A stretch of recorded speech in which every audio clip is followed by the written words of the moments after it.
it's a lot to ask people to suddenly kind of put themselves in the spotlight, even though when you first start off a vlog, it's not going to have a massive amount of views, and that's a given, but it's still, being on camera is an uncomfortable thing for most people.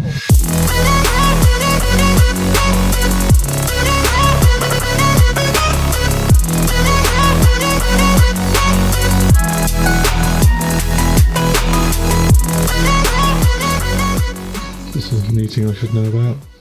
And thankfully, due to the power of WordPress, that gives them the ability to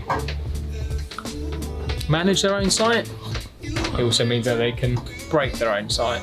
They know a little bit, which makes them super dangerous. It's probably the one drawback of WordPress. Or certainly giving them the access that we're giving them. So you got to patch holes. And also, how do we stop it from happening again? We're going to ban them from doing anything. No, we don't know yet. If it's the core revenue driver for your business, and someone in your team is, hey, I know a bit about WordPress. Got a bit trigger happy with the activate plugins button. Basically. Yeah, they're like, oh, we can just install this and install this. It's about finding ways to give them as much control. Yeah. Ultimately, it's their site, so they're not blaming us at all or anything like that. It's their, they know what they've done. Thank you. No worries, thanks for your time, guys. You're welcome. Especially you, Josh. He says it's a bit jolty. Jolty and fast and erratic sometimes. I wouldn't worry about it. Jane drives like she's been pursued by fucking ISIS. How do you think the vlog's going? It's going good. I think that we're starting to learn what the challenges are with making a weekly or like a regular vlog. It's a fun learning curve for us. It's something that we haven't done before. And I think that it's the way forward for business as well. Like back a few years ago, when you would look at working with a company or look at buying a company's products, the thing that you would be looking for, would you be looking for them to have a website? If they didn't have a website, you'd kind of question whether they were a real business. And then that slowly transitioned into social media, and you'd also look and see if they've got any social media accounts. And I think we're about to enter a new era where vlogging has transcended into the business space. They don't just want to see your About Us page and a couple of pictures of who works on your team, but they want to see like your actual office and your actual working environment and who you really are. I believe personally that that's where we're heading. So it's exciting to be part of that now and just to see where it goes, really.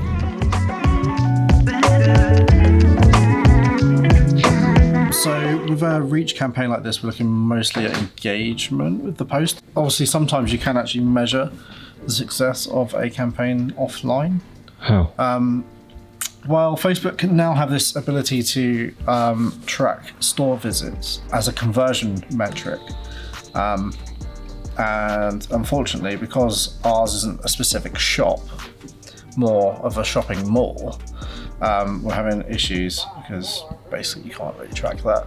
You can only track it if it's gone into if someone's going to like a particular establishment. So it's very different to what we do at the moment, because obviously a lot of the time we're tracking online sales, especially like our e-commerce brands and stuff like that. So I mean, the main objective of the campaign is to reach anyway, and so therefore we're succeeding in that. Stores typically have like footfall counters and stuff to see if there was an increase of footfall during a particular period of campaign activity. But then the markets went up on the Friday that's anyway. The problem. That's the problem, yeah. So you'll see people obviously going to the market anyway because it's new.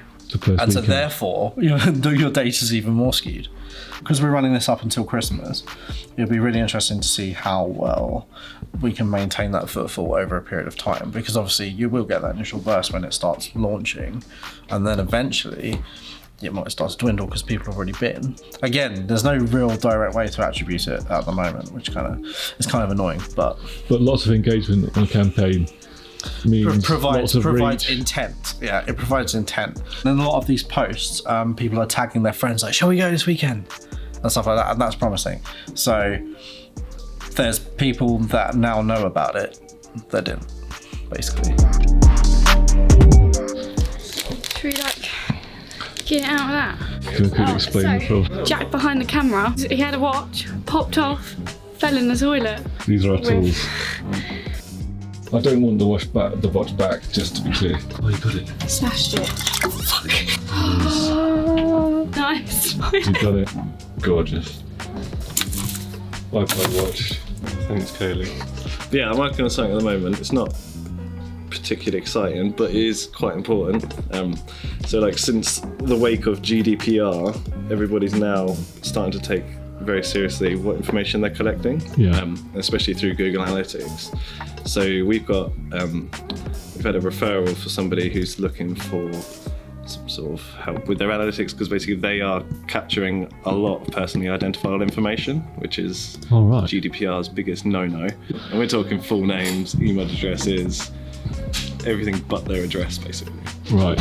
Although we can see where they are within a 1 square mile of their location.